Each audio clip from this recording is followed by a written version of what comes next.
we have an infinitely many pigeons coming in, right? Okay, so we have infinite flock of pigeons. That many pigeons are coming, and now they have to sit in a finite number of cages, finite number of pigeon holes. So suppose an infinite flock of pigeons land on a finite number of pigeon holes, then some pigeon hole must have infinite subflock sitting inside, right? When if every one of the finite cages has finite many pigeons, then we know that there is only finitely many pigeons sitting everywhere together, right? So therefore, one of them must have infinite. This is also obvious to us. But this is called infinite pigeon hole principle. Now this can be used to prove some very amazing results. Okay, for example, you can use now combinatorics, right? These kind of arguments to prove, for example, theorems from analysis. So let us look at some examples. Okay, so if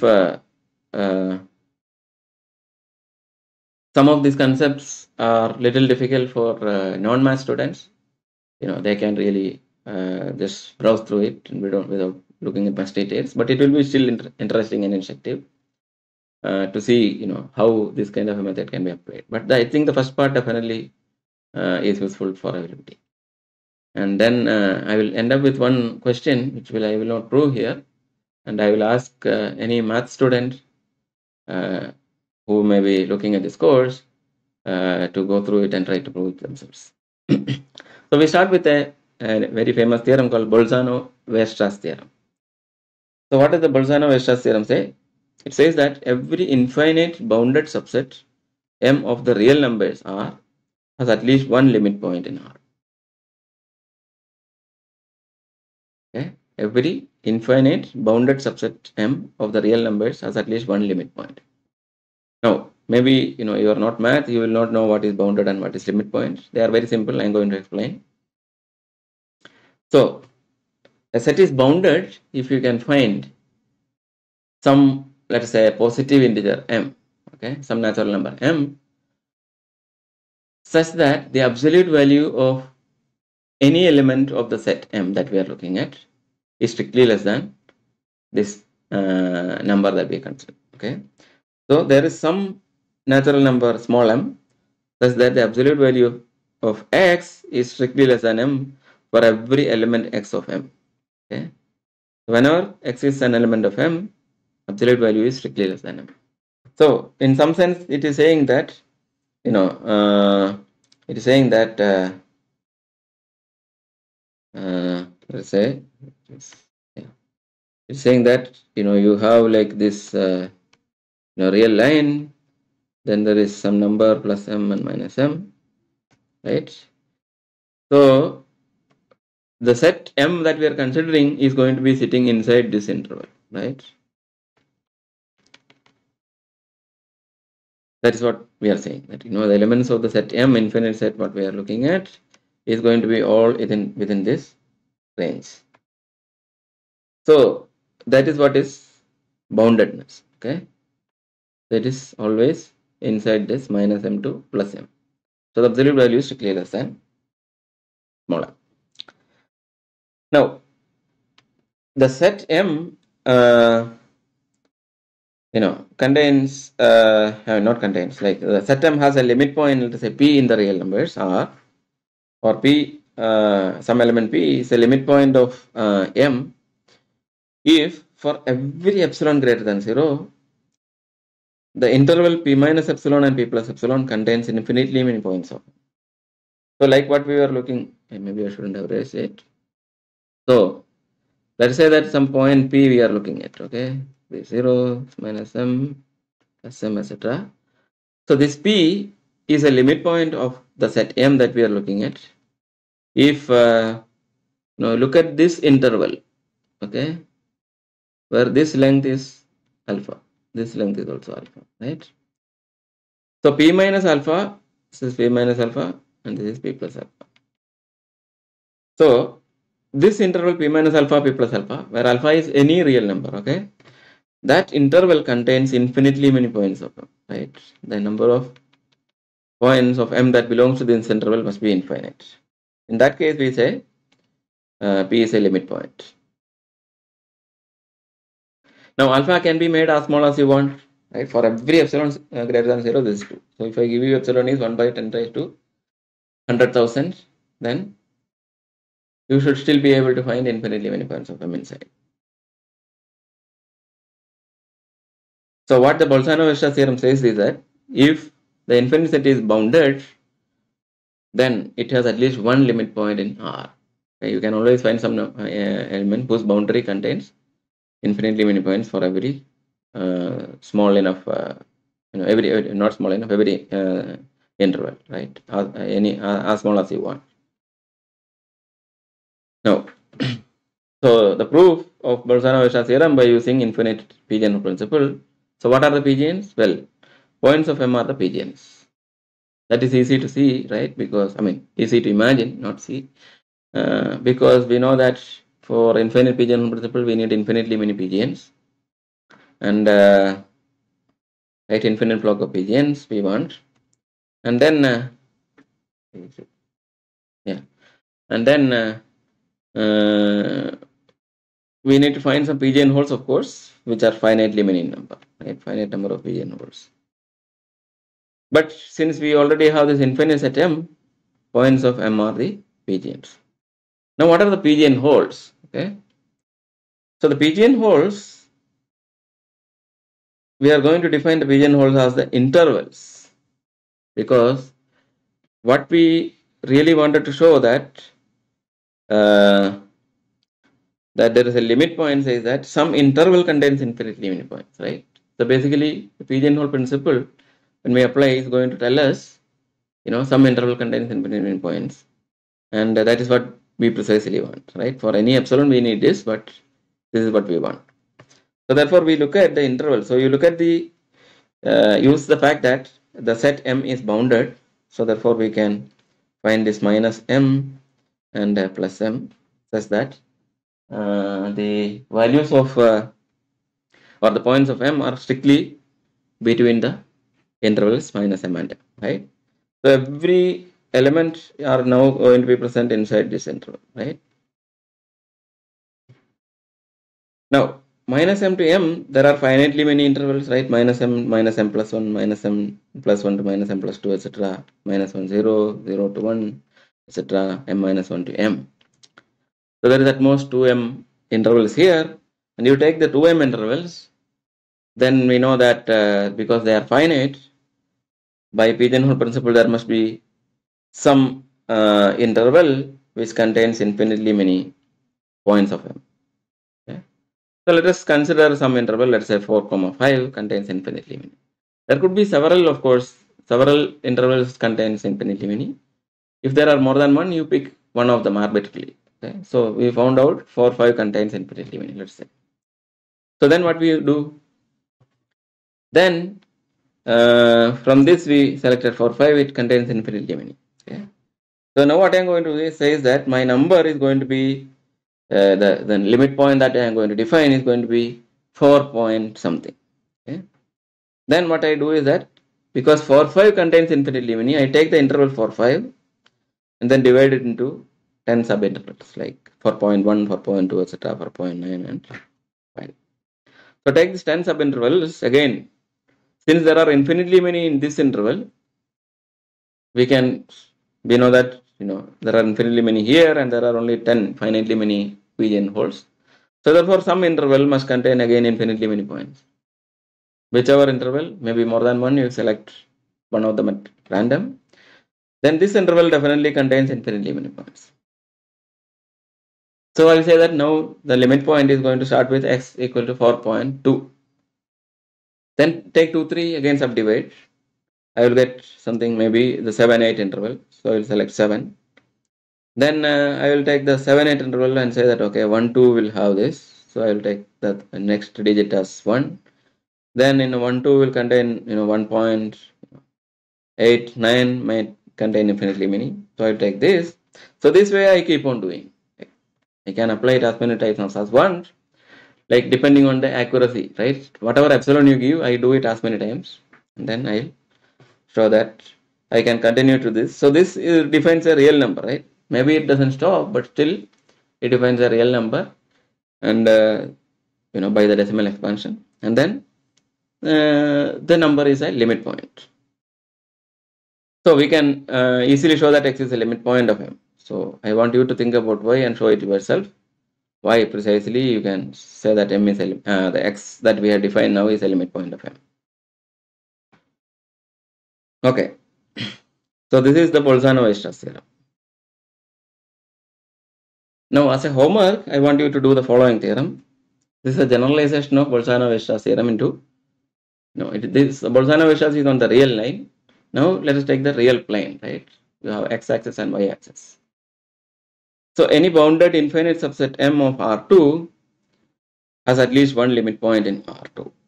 Okay? So you can find some point in R2 with this property. Okay. Now what is the limit point in R2? So earlier we said that the interval, p minus epsilon, p plus epsilon. Now here you cannot say that, but we will say that, okay, take the point P, and then you look at a disk around it, okay, this and with radius epsilon. Okay, so the epsilon disk around this I take, and then say that this contains infinite limit points of M for every epsilon greater than 0. You make it even smaller, right? Smaller and smaller, doesn't matter, you will still find infinitely many. So this way you can define what is called the plane sets theorem. So this is again the generalization of Bolzano-Weierstrass to dimension 2. So this is a homework for you. Now I want to finish up this topic on Pigeon principle with a very, very interesting application. Okay? This is a very beautiful application of some result that all of us have known from the school time itself, but most of us have never seen the proof of it. And this is this well-known result of that we have seen that, like, if you take all closed curves, right, like triangles or squares or hexagons, polygons, or all kind of shapes with fixed perimeter, the length of the boundary is the same, then out of which some particular figure has the largest area. And we know that from the school time, we know that it is a circle, right? Circle maximizes the area. And this is called the isoperimetric problem. So isoperimetric problem says that among all closed figures of fixed perimeter P, the circle has the maximum area, or we call circle is the extremal figure. Okay. Now we all know this, right? But how do we prove this? So there has been this result has been known from thousands of years. In fact, they say that the Greek people used to know this theorem, isoperimetric problem, and then everybody in this last 2000 years, how probably heard about this, but how many proofs were there? Very few. In fact, proof attempts were also probably few. And one of the persons who tried to prove it was Jacob Steiner. Okay, so Jacob Steiner came up with a proof, and we are going to see this proof. But the proof had a small gap inside. Okay? In fact, it's a big gap, but okay, let us say a small gap. And that gap, was pointed out by a German mathematician. I think I forgot his name. Sorry, I will try to look it up later. And then he pointed it out, and then they had some argument. One guy, Steiner said that, okay, that is not really required, right? But then finally, that person convinced him that it is required. But we will first look at the Steiner's beautiful argument, which doesn't need any of the things that we looked at now. Something you can do from school time itself, like, or almost something like that. Maybe a little bit of calculus in it, but you can still do it. And then we are going to see why that proof is not really complete, and then how do you complete it. And for that you can use Pdn principle again. So the isoperimetric problem. So what is the Steiners proof? Okay, so I'm going to give only hints about this. I'm not going to really do the entire proof. I want you to write down the proof. Okay? So what is Steiners argument is following. Suppose you have, like you are talking about this extremal figures. Suppose F is an extremal figure. Now, if F is extremal, then F is a convex figure. So what is a convex figure? So a figure is convex if if I take any 2 points,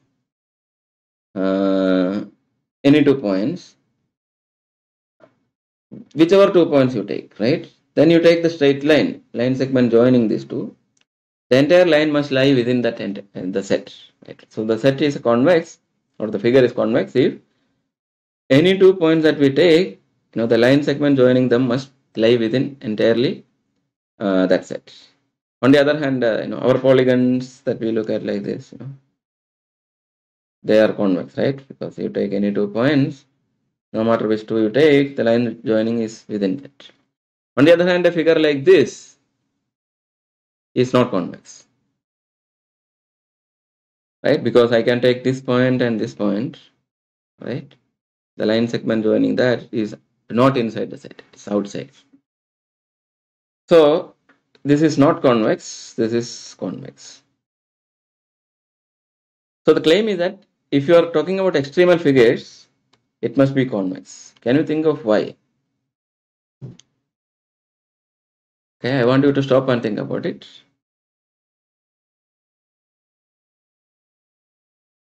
Now, suppose it is not convex, right? We are talking about figures with the same perimeter.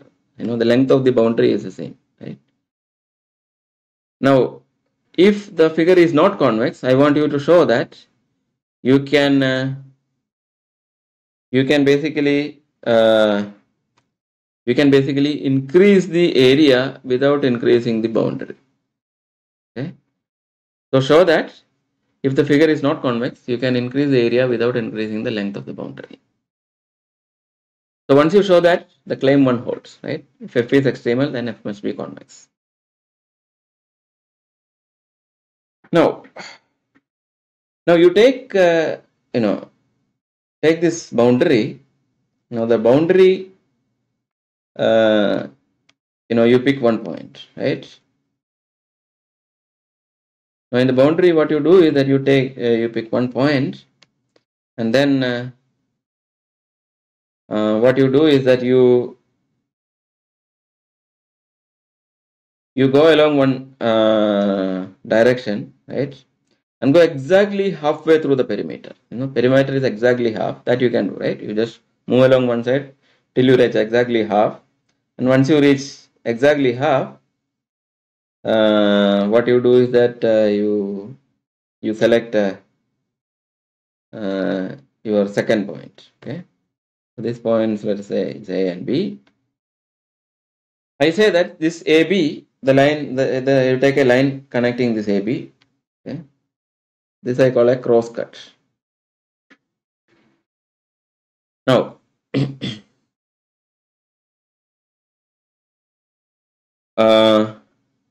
once you divide the perimeter into exactly 2 halves, the claim is that the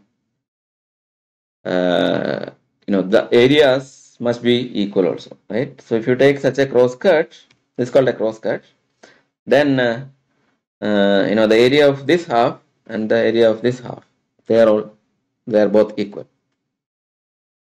So every cross cut divides the area into 2 equal parts. Okay, now to basically strictly speaking, to say that, like, you can always divide the perimeter into exactly 2, you need a result from calculus that we study, known as intermediate value theorem. Okay, we will not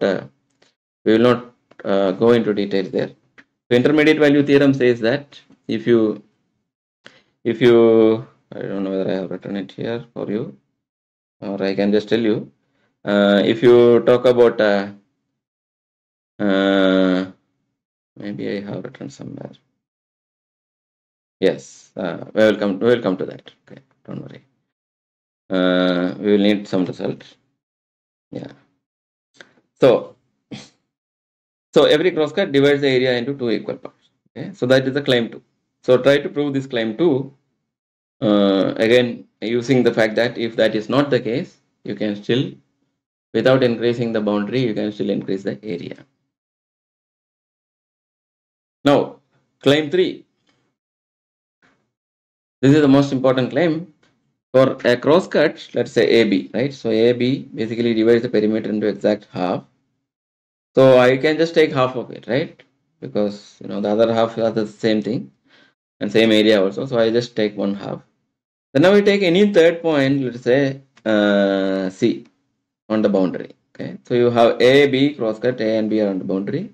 Then you take the point C. Now the angle ACB is exactly 90 degree for any point C. Right? You take the point C here, then this line segment, right, will also 90. You take this will be 90. You take this will be 90. Right? If you take this must be 90. Now why is this true?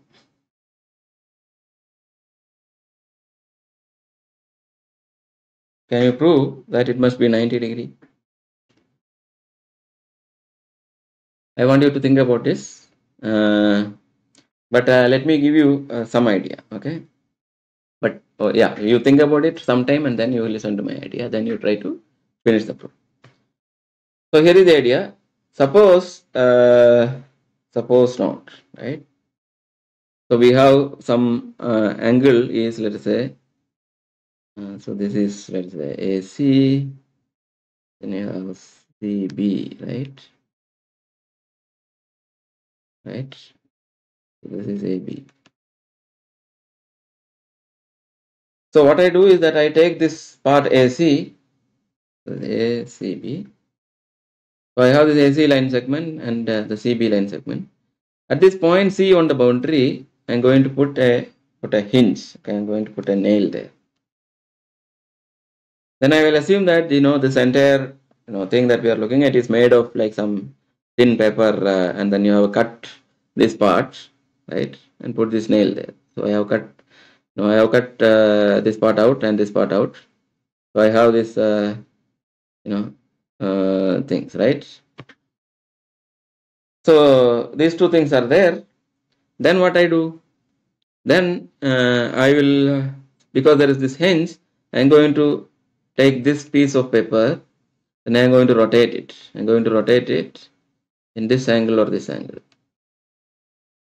Now what happens when I rotate this? Well, this area that we are looking at, right, this area is not going to change because I'm just taking this entire sheet, right, of paper, the cutout part, then moving it around, right? So this area does not change. This area does not change. And what happens to the boundary of the figure? Well, the boundary also doesn't change, right? Because in the boundary, this length and this length is the same, right? I am not changing anything there. So even if I rotate it like this, the boundary still remains the same length. Now, once I do this, what happens? Once I do this, all that changes is the triangle in between, right? This A, B, and C.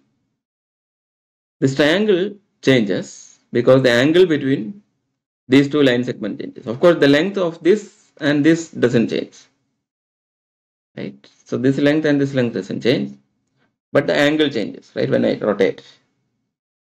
Now suppose the angle between these two is theta, and the length of this is, let's say, x, and this is y. So we know that the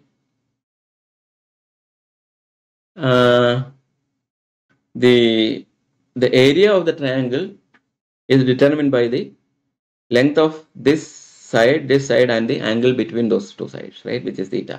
Sine of the angle between these two sides, right? So you have x, y, sine theta, and then half of that. That will give you the area of the triangle. Now, this area is maximized when theta is equal to 90 because sine theta is maximized when theta is equal to 90. Okay. So if the angle must be equal to 90 for that area to be maximized.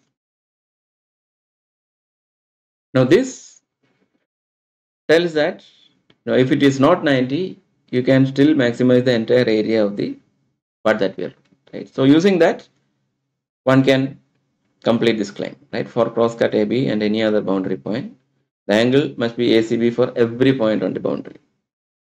So this is the claim 3.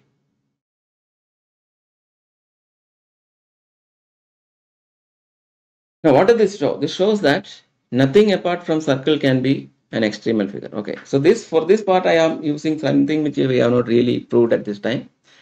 That like if you look at the locus of the points, right, or the the only figure where which makes angle 90 on every point with respect to this cross cut, right, on the boundary is going to be the circle, or the figure is disk and the boundary is a circle or semicircle. Now that result is something one can show without much difficulty, but it's not necessary for our current argument. So let us take it for granted that such figures is the circle. So what this says is that nothing apart from circle can be an extremal figure. Now the problem, right? So once you look at this, you might think that okay, the proof is already done, right? We have shown that you take the circle, circle is better than everything else, so right, that is the extremal figure, or at least it looks like. But the fact is that it's not as simple as that. Okay, it will be kind of difficult to convince of this, but let us look at some weird analogy. Okay, like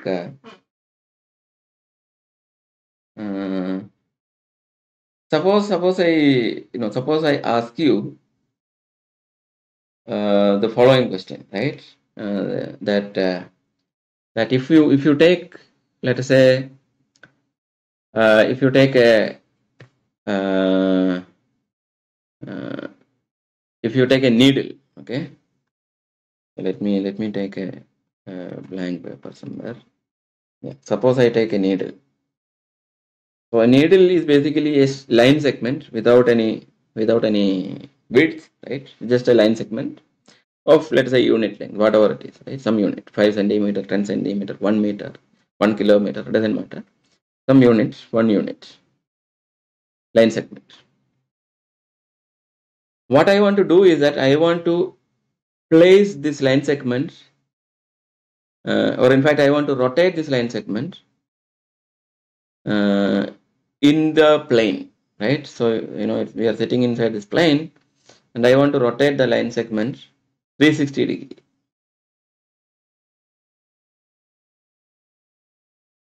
Now, what is the smallest area in which you can do this, right? What is the smallest area in the plane, right? So, you want to find a set in the plane. In this set, I want to place this line segment and rotate it. So I want to rotate the line segment in the plane. So by rotating, I mean that I want to start from this initial position. I want to slowly change it.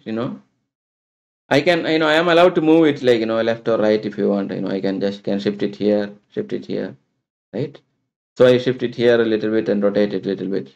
Then I shift it again back and then rotate a little bit. That is okay. Right? Whichever way you want, you can. But I want to slowly move this so that it covers every possible directions, right? So the infinitely many directions in this 360 degree, this guy should be going through all those directions before it reaches back. So the 360-degree rotation must happen. Now, what is the smallest area of a figure in which you can do this? Of course, the obvious way is that you put a needle here, right, and then rotate it in this big circle, right? You can always do it. 360-degree you can rotate. And what is the area that you require for this? That is 2 pi r, right? I mean, pi r square, right? Pi r square is the area of the circle, where r is the, it is unit, so it is basically pi, right? So within pi area, whatever pi unit, unit square, you can do this. Now, well, of course, you can improve it further, drastically. Instead of selecting this point, I select the midpoint, right? I can just rotate it here. This as the center. So then the radius divides by half, so it will be pi by 4. Okay, I should write pi by 4. Instead of pi, we started with beginning. I can reduce it to pi by 4, right? If you are really smart, okay, you can do even more different way. You can make it pi by 8. Oh, can you think about how to do this? Pi by 8. It's an interesting exercise, okay? Now, but apart from that, now the question is that can you even reduce it further? So what is the minimum area in which you can do this? So people, used to believe pi by 8 is the best possible, and and many proofs were there, many attempts were there to try to reduce it. Until one day, a person called Besikovich, he came and proved that there is no smallest area. What do I mean by there is no smallest area? When I say there is no smallest area, what I mean is that you give me an area, right? Like, I will say that 0.000001 unit square. I can give you a figure in which you can rotate this. You give me an even smaller area, 0.000000000001, or like 1 raised to, and 1 into 10 raised to minus 20,000, right?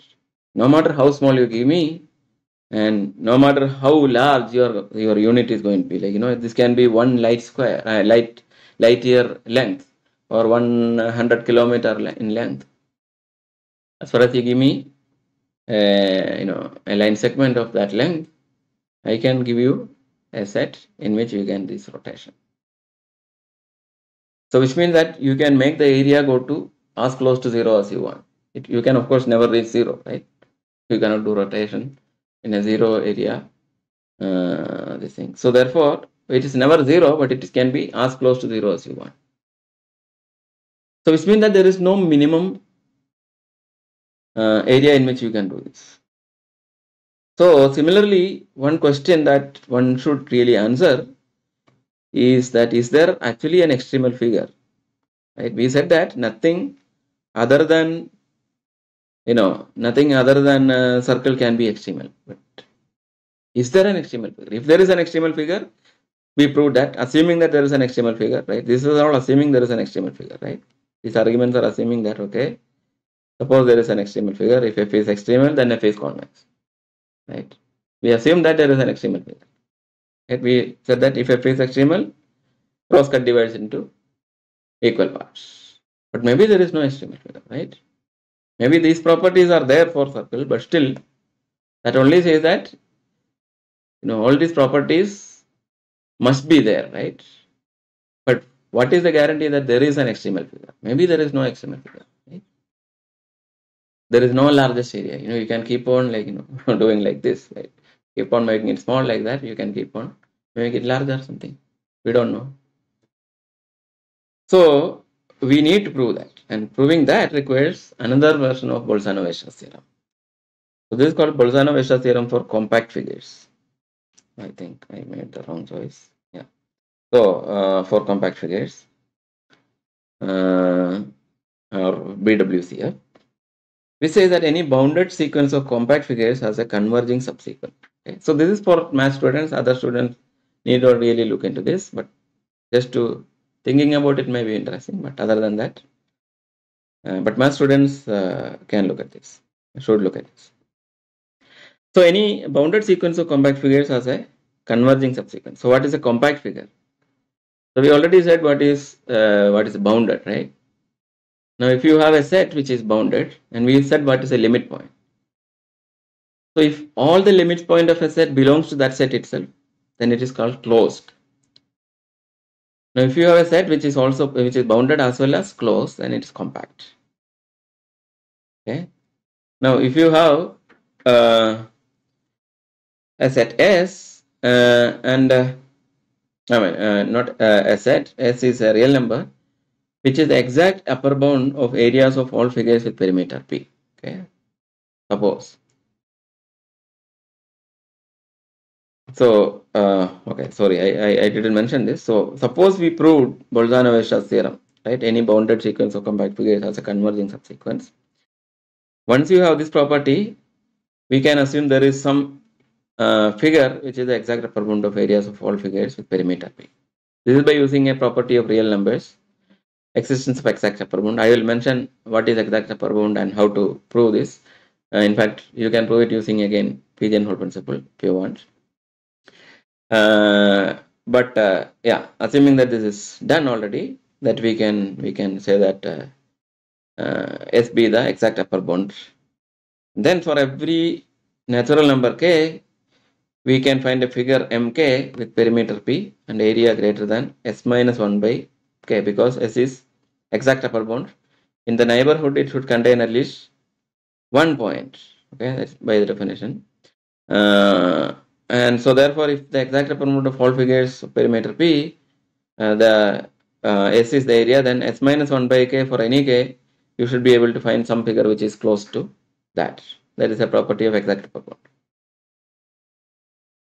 Now, because the area is bounded and the perimeter is bounded, right, is fixed, these figures will form a bounded sequence of compact figures, and therefore you can apply the Bolzano-Vesta's theorem. So therefore it has a limit point. Now if it has a limit point, the areas basically are keep on increasing to S, and S is this sequence of areas are converging to S.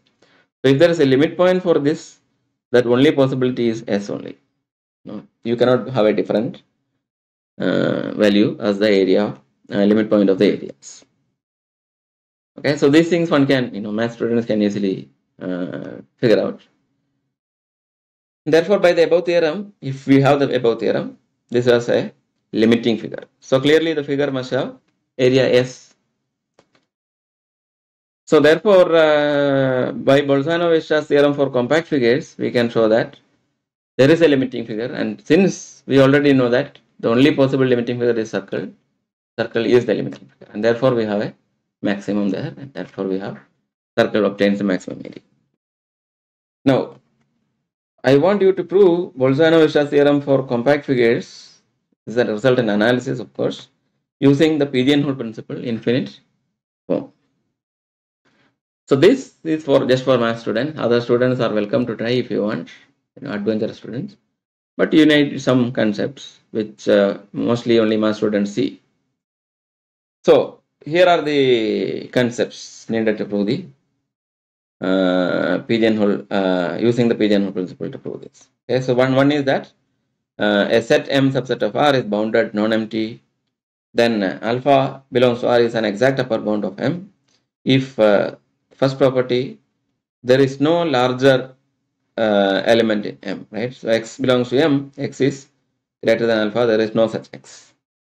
So alpha is an upper bound basically for all the elements. So alpha is on the right hand side, right?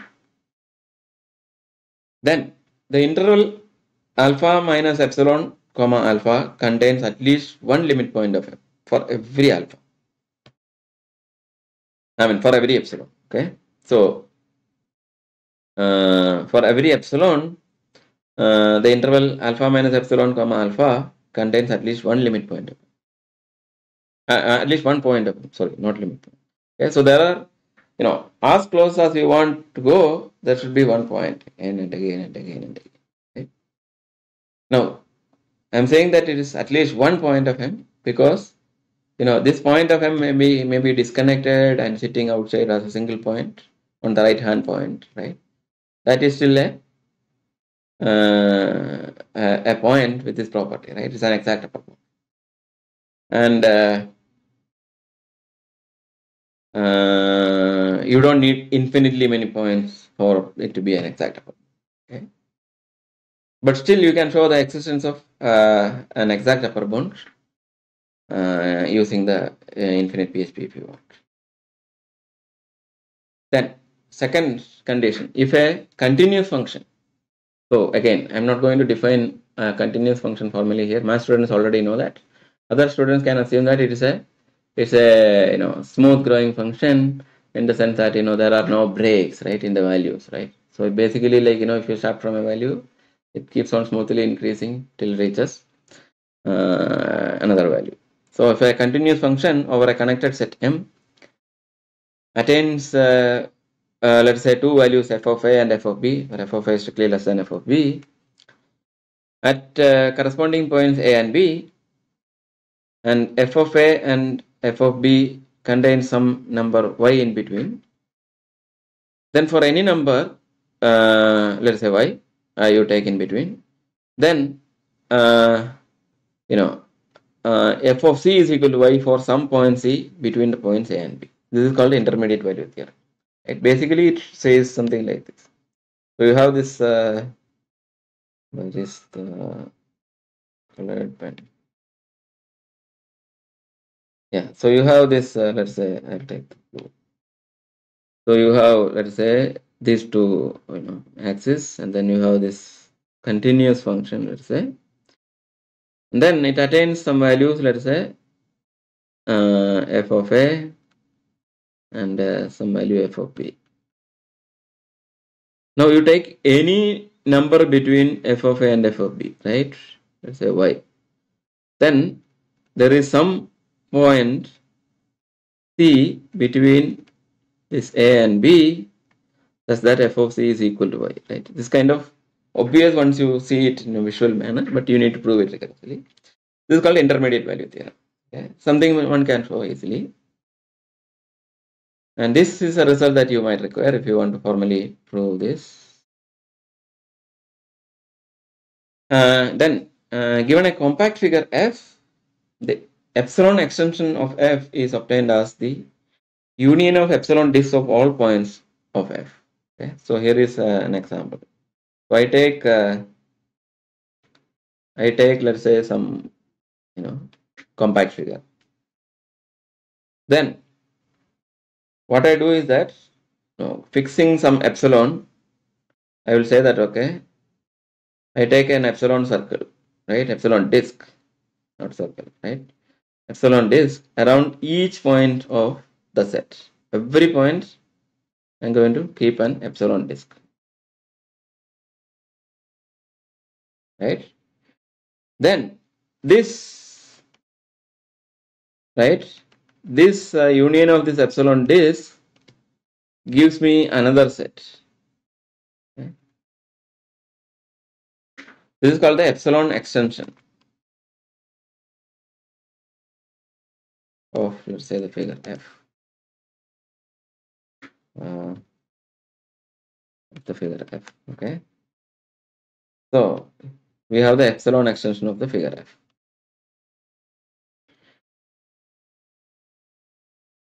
Now, once you have epsilon extension, I can define the distance between two figures. Like, what is the distance between two figures? Like, you can imagine. So the distance is defined as follows. You take the epsilon extension of f, and suppose you have another figure, let's say g, right? Another compact figure g.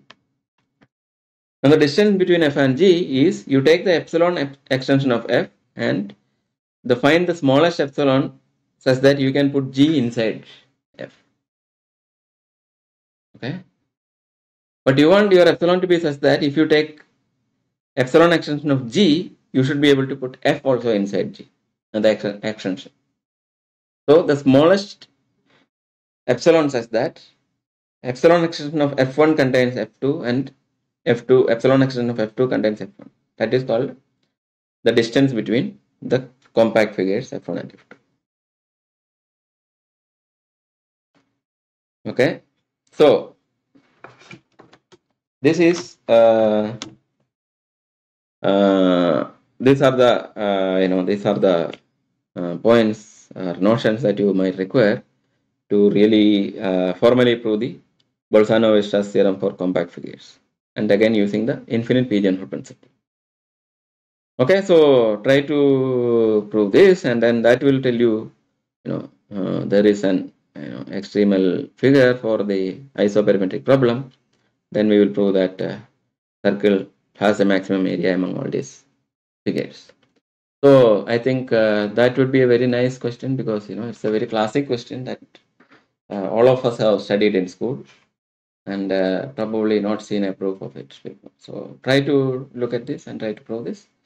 So I think we finished all the topics that we wanted to cover in Pigeon principle, and then there are many questions that you should solve, right, in the textbook that you have, the Bruvaldi's book, and using this you will get more experience in solving this. Okay, so with that we stop for today, and then we'll continue in the next class.